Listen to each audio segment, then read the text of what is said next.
นี่คือชีวิตบ้านนอกบ้านนาของอาครเนาะที่อาศัยอยู่บ้านนอกนี่คือน้ำสร้างของบ้านข้าพเจ้าเอง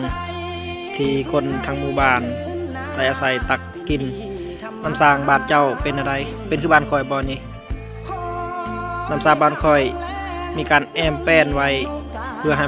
อบ่ให้ดินเจือนลงถมน้ำสร้างเนาะนี่คือน้ำสร้างอยู่กลางทงพี่น้องเอ้ยข้างเป็นหมู่บ้าน2 หมู่บ้านคือบ้านตำลีหรือบ้านตะไวน้ำบ้านนาว่าโนซิมอยู่ใกล้ๆเท่านี้ขึ้นกับเมืองสนแขวงสวรรณเขตนี่คือชีวิตของข้าพเจ้าเองที่อาศัยอยู่บ้านนอกอยู่บ้านเกิดของข้าพเจ้าเองที่อาศัยตามธรรมชาติกินน้ำตามธรรมชาติบ่ได้ซื้อน้ำกินคือตักน้ำกินเอง